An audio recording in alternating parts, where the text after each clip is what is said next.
Hey there, welcome back to Wealth Workout. This is another video explaining about business models. Just stay tuned till the end and make sure you leave a thumbs up on this video.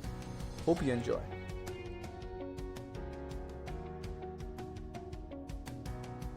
So let's get started, guys. Now, what do I mean by a business model?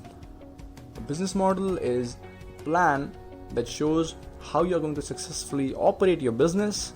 It shows how you're identifying your revenue streams, the expenditure that you're going to make, the intended customer base, the products that you'll be offering, and also the funds, how you'll be using them and from where you'll be obtaining them. So a very strong business is always backed by a very strong business model. And if you look at Facebook or if you look at any pioneering company, what they brought was a very different business model, something that was different, something that was not replicated, something that was not there in the market earlier. So starting off with the key features of a strong business model, here is point number 1. It should have the ability to solve a problem. And what do I mean by that? When you enter the market, you'll find that there are a lot of problems that people struggle with, and there are also some solutions that people struggle with. Despite there being good solutions, you can offer a better solution. That is something that you can do. But that is not what I'm talking about here. You'll definitely solve a problem, but what I'm talking about here is you solve a problem for which no solution so far exists. Yes, right. So you be the pioneer here and solve a problem that was never solved before. That is what I mean by solving a problem. Point number 2, you should have good margins. Yes, along with great growth rates, investors do focus on how good your business is in terms of the operating margins as well as the net margins. So any business having above 30% operating margins is considered good. Sometimes above 35 is considered amazing. So your margins do matter. So how you can increase them? Minimizing expenses, ensuring that you're not spending more than what you're making. It's going to be futile if you make billions in dollars of revenues and your profits are only 20 or 25 million dollars, right? Those are horrible margins. So that is something you need to keep in mind when you make and prepare a business model.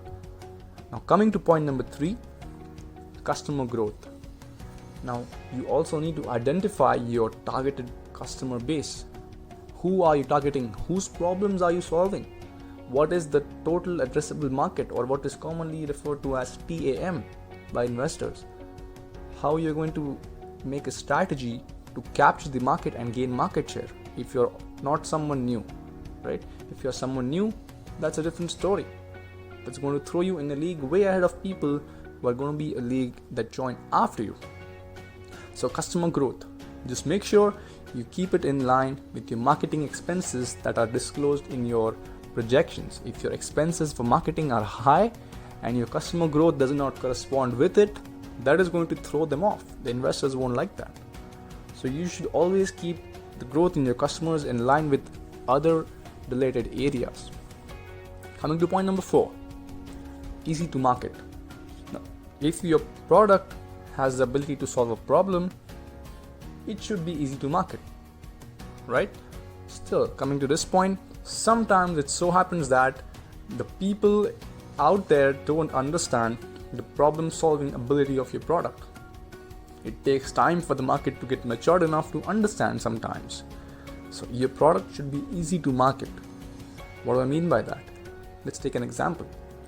If you're selling a Toyota car or a Hyundai car, you'll have to explain to the customer the different features that the car has, the engine capacity, let's say, or the mileage, or the torque that it will produce, the pickup, and whatnot.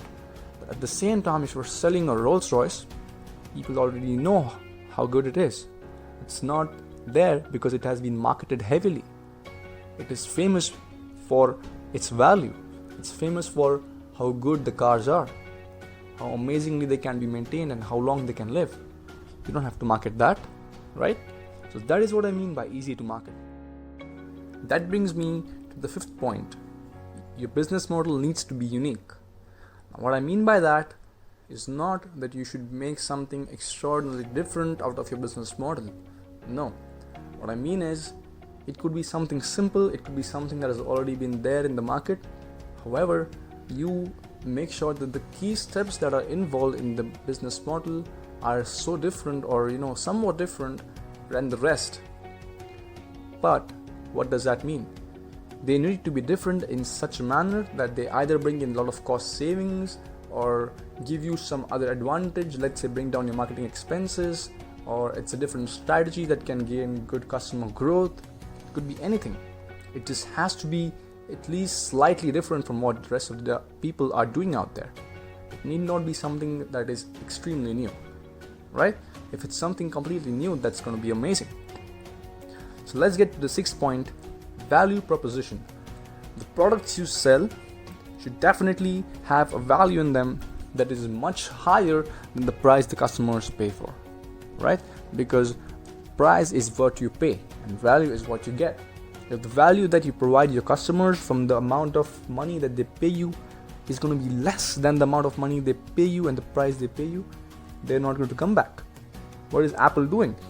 The products are so expensive, right? You pay thousands of dollars for an iPhone, let's say $1,000 or $1,500. Yet at the end of it, you don't regret that. You're very happy when you're holding that product in your hand. The reason is simple. They have created something so different from the rest that they don't have to worry about the price being so high. Where the industry in laptops struggles with heating issues, you will find that MacBooks are the ones that are those laptops that don't heat so much. That is something different. These devices don't lag, right? So the value proposition is something that will allow you to price your products in a very premium category. If the value proposition is extremely high, it's going to bring in more revenues, right? So that I don't mean that you need to always sell something expensive. No, what I mean is whatever amount you collect from customers should be returned to them in the form of value, at least the same amount, if not less. Okay, coming to the seventh point, that is finance. Now, finance is very important. An investor will definitely invest in your product if it has an amazing business model. But at the same time, it doesn't hurt to be ready for some questions. Because ideally what happens, a business does not require investment rounds just once. Many companies require 3, 4, even 10 business rounds or investing rounds. So that is something you need to be prepared for in the very beginning. If you talk to your investor who's going to come in the first round about how you're going to raise capital later on, he will be impressed, he will be ready for it, right? So that is what I mean by being ready for finance. You should be able to show how you're going to get money, from where you're going to get money, what is the cost of that money, and where you're going to utilize it, right? So these are the key features of a good business model. And let me summarize that once again. You should have a product that has the ability to solve problems, it should have good margins, and you should have the ability to gain good customer growth, right? Also, it should be an easy to market product. It will be easily possible to market it if it always has a problem solving ability, and it should be unique and should provide some value to the customers more than the price they're paying for it. And lastly, you should be able to explain where you're going to get your money from and how you're going to use it. So this is it, guys. Thanks for watching. This is Wealth Workout. If you like the video, please leave a like. It will help us a lot. If you love the video, do subscribe. Thank you for watching.